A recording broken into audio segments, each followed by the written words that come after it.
What up, guys? James from Bolt Bros here. 2024 season is over with, and it was great to see the Chiefs get straight smoked by the Eagles in the Super Bowl. Now, on to 2025, and let's talk about the Chargers specifically on wide receivers that could be available for them this offseason. Now, once again, one wide receiver did just get the approval from his team to seek a trade for him. So there's another guy out in the market for the Chargers. So let's go ahead and get into it, guys. Bolt Bros, let's go. Bolt Bros. All right, guys. Once again, appreciate all the love and support. Please like this video, subscribe to this channel if you have not. We appreciate all the love and support, and slap in a comment below about wide receivers for this offseason and what the Chargers should go after. Now, this wide receiver is one that I've really been excited about for a long period of time. And he's also a guy in California, by the way. And he did get an approval from the San Francisco 49ers to seek a trade. And that wide receiver is my guy, Deebo Samuel. Now, I'm a big fan of Deebo Samuel in a lot of ways. I think he's one of those guys that is a very flexible guy. You could have him as a running back. Obviously, he's a wide receiver. He's a very solid weapon all throughout the offense. And now, even to say what we got here with some of the trade potential landing spots, Steelers, the New England Patriots, which need a lot of work, the Commanders to the Broncos to the Chargers. So there's a lot of opportunity for Deebo Samuel to find a position in this offseason in a different team this year. Now, once again, I know they've been talking a lot about trying to get him a different contract. It's things that just kind of seem like they're not vibing well. Brandon Ayuk really took over the team.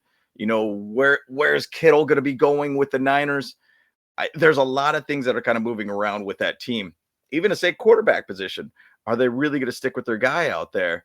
You know, Mr. Irrelevant, if you want to say, with the Niners. I mean, I think he's a phenomenal quarterback all around. And yeah, it's really weird to think that they would try to go away for a Brock Purdy.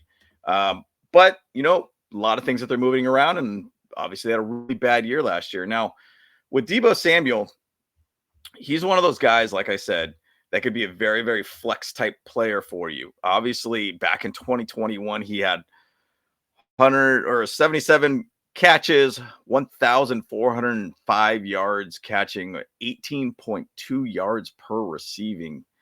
Wow, 6 touchdowns. And then he also was kind of that, once again, dual purpose type guy where he had 59 rushes, 365 yards, 8 touchdowns on a rushing side of things. The guy's a menace, dude. Like, if you watch the way he plays extremely fast, extremely physical. One thing I love about the Niners always is that they always preach blocking at the wide receiver side of things. They love to be able to make sure they're physical edge to edge on the field. Now, once again, he's been in the league for about 6 years, has had his bumps and bruises and everything too. Last year, he did have 15 starts at wide receiver. I think he did have a little bit of an issue with some of the things with his knees and calves and everything like that too. But I want to say that's true or not, but I remember reading a little bit about that a while back. But last year, in the last, I should say, 22, 23, and 24, it just hasn't been that 2021 Deebo Samuel for a while. Now, is it just because the offense is spreading out a little bit more? Deebo Samuel to George Kittle. Is it starting to kind of spread out a little bit more at this point? You know, once again, he did go to the Pro Bowl and everything like that too in 2021, but just hasn't got back to that same level. I mean, 18.2 yards per reception is ridiculous. He at his most at this point in 2023 had 14.9 yards per catch per reception, but he's just never got over that 1,000-yard mark for the receiving side of things. 632 yards in 2022, 892 yards in 2023, 2024, 670. It's just kind of been really balancing out and not really getting to that high level that he was once at. And it's not like his receptions have gone down significantly. I mean, in 2021, he had 77 receptions to 56 in 2022, 23, 60 to 2024, 51. Whatever it was this year just kind of was his lowest that he's ever had outside of 2020, to where he only had 5 starts in that game. But, even to say on his running backside of things, he seems like he's 42 attempts In 2022, 232 yards, 3 touchdowns. 2023, 37 attempts, 225 yards, but did have 5 touchdowns on a running as a running back, and 42 attempts for only 136 yards with 1 touchdown. Something really dipped quite a bit. Yards per attempt went down to 3.2 versus he had 5.5, 6.1, 6.2 generally as a running back. I don't know if it was something to do with Deebo maybe slowing down a little bit. Obviously, a ton of wear and tear on your body. As a running back, as a wide receiver, being on field that much has maybe slowed him down a little bit. But once again, he is truly a weapon. The big thing about Deebo Samuel is, like, will he want to have a new contract? And that's the other side of it, is that generally happens with a trade, right? They generally will say, hey, look, we want a guy that basically is going to get traded plus get a new contract. I mean, currently right now he is under contract for 2 years. 2025, his cap hit is $15.869 million. He has an option due on March 22nd. So just right into that whole free agency market. 2026, his contract does void. And basically he does have a cap number of $33 million. So if you kind of look at like the way the Niners are looking at it, they're like, man, we do not want to have that big cap number hit for us going into 2026 since it's considered void years, and he has 3 void years from 26, 27, 28. So the reason why I like Deebo is because he's versatile. He could be anywhere and everywhere. He could be a guy that you could use for the running game and also the passing game, and can do it well. Now, once again, the stats do kind of show he's declining in that aspect in both areas. But hey, wouldn't be bad to be able to have an extra guy that could go out there and really spread out this offense and change up a little bit of this Greg Roman type offense and having it specific just to running back. So I think it would be a good idea. I don't know. What's your guys' thoughts on Deebo Samuel? I assume that you probably at this point, if you're going to absorb his contract, probably a later round type situation, maybe a 5th round pick of some sort to be able to pick him up. Possibly. But tell me what you think about Deebo Samuel to the Chargers. Now, moving on to other wide receivers, obviously there's a lot of guys out there. The T. Higgins conversation, obviously he's top of the top right now for wide receivers on the free agent market. There's going to be a ton of teams, even those same teams that Deebo Samuel is potentially connected to for a trade candidate. A lot of teams will be, and those same teams will be going after T. Higgins. I mean, easily he could get into the probably $30 million per year average for his contract. Will he go to a team where they got a chance for a championship, or will he go to a team for just the highest dollar that he possibly could? Now, T. Higgins is in California, apparently has a house in California too. So you start kind of really putting that together, thinking, okay, well, 3 teams in California, right? Rams, Chargers, and Niners. What if he just wants to find a way to be out in California? And to be honest, if you think about it, Rams, Niners, and Chargers are all teams that are contenders in a sense. Obviously, you could have an off year like the Niners did have, but man, T. Higgins with Ladd McConkey, that would be great. I mean, you think about T. Higgins with the Rams too, with Puka Nacua, and you think about Cooper Kupp, who I didn't even actually put on here, is another guy that's looking to be able to get traded also too, or basically get released potentially by the Rams. Who knows where that's going to be led? T. Higgins with Puka would be nasty. But once again, they are getting an aging quarterback with Matthew Stafford. Niners, obviously, they want to have another guy who could add another weapon to Brandon Ayuk. Will they kind of move on a little bit from Kittle? Who knows? But there's a lot of transition there. I think if you look at the most stability at this point, you got to think the ceiling being extremely high, the Chargers are probably in the best position right now if it was going to be, hey, I want to be in California.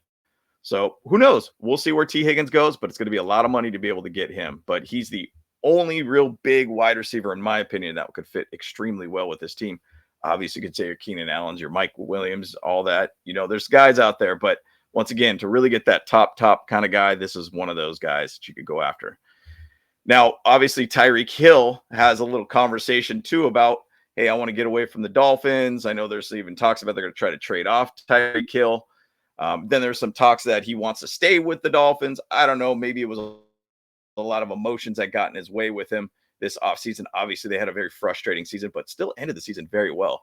It's not like they were far off. It's just basically a lot of things going with Tula, Tua, Tua. I'm just going to call him Tua. I can't say his last name right now. But bottom line, there's a lot of things there where you can maybe say, hey, look, bring Tyreek Hill back to the AFC West, going against the Chiefs. I mean, the guy is an absolute speedster that could be a great downfield field, one of those guys, a deep ball type receiver guy that could stretch the field for this entire offense, allow Ladd McConkey to work the middle of the field, but also give us a deep threat. But once again, there's also that talk that like Tyreek Hill could be a little bit of a problem in the locker room. So I don't know, but that's something that could be a possibility for the Chargers if they really want to go after another guy that could potentially go out there and just be an absolute menace on the field. Think about Herbert with Tyreek Hill. You got to go back to even like the T. Billy years with Justin Herbert early on. I mean, having a guy who's a speedster that could just go downfield and catch the ball and just be a guy that could, be that downfield threat. I feel like we haven't had one of those guys for a while, it seems like. But, Tyreek Hill would be an interesting one, right? I assume that would probably mean a new contract with him, probably kind of a late round type pick type thing. We'll see where that kind of leads with Tyreek Hill. Now, obviously, the big rumor is DK Metcalf coming to the Chargers. That's been kind of a big thing, too, for a while. And there was even some posts that he posted to I think it was his high school team that has like a Bolt logo. He was even working out with Deion Henley. Deion Henley's been on record with other interviews that he has actually been going out there trying to recruit some guys. There's a couple players out there, and he named DK Metcalf and T. Higgins. That one's into it. One's possibly on the fence about it. Who knows where that's going to go? Now, even with the whole DK Metcalf thing, people going to the Raiders, you kind of want to get his own guys out there. He even tried to get Sanjay Lau from the Chargers as the wide receiver coach currently with the Chargers to go over to the Raiders. Didn't work out for him at all. But once again, when a guy inherits a team, he always wants to bring in his guys. And DK Metcalf could be a guy that ends up going to the Raiders. Obviously, they need a lot to add to that team to even be a contender at this point. And wide receiver is definitely one to pair up somebody with Brock Bowers at this point. So who knows where it's going to go? DK Metcalf to the Chargers, I think could be a really fun one to see too, but we'll see where it pans out. I do think there's another side that you could even look at another player out there. Garrett Wilson with the Jets. Garrett Wilson's a stud, Ohio State type of wide receiver. Guy is an absolute menace. Now you hear about the news in the offseason, or actually yesterday. Basically, it sounds like Aaron Rodgers is going to get let go from the Jets. He is a free agent at this point. I always think Aaron Rodgers to the Raiders makes a lot of sense to me. But let's say they go out and try to go get Garrett Wilson, or maybe Garrett Wilson doesn't vibe with Aaron Rodgers too. Who knows where this is all going to lead, but it doesn't seem like he's very happy. And a lot of the rumors are that Garrett Wilson wants to get out of New York. I think even Sauce Gardner wants to get out of New York, in my opinion. A lot of people are just not happy about that team. Now, is Aaron Glenn going to change everything for that team? Who knows? First-time head coach, essentially, I believe. This is going to be an interesting transition for that Jets team. So Garrett Wilson's another guy you could go after. I think he would be a great addition to the Chargers. He'd be a good guy to be able to be a solid field stretcher, a guy that very consistent wide receiver, guy that you could extremely rely on too. And I think you could also get him on his rookie-based contract, and you could extend him if you want to.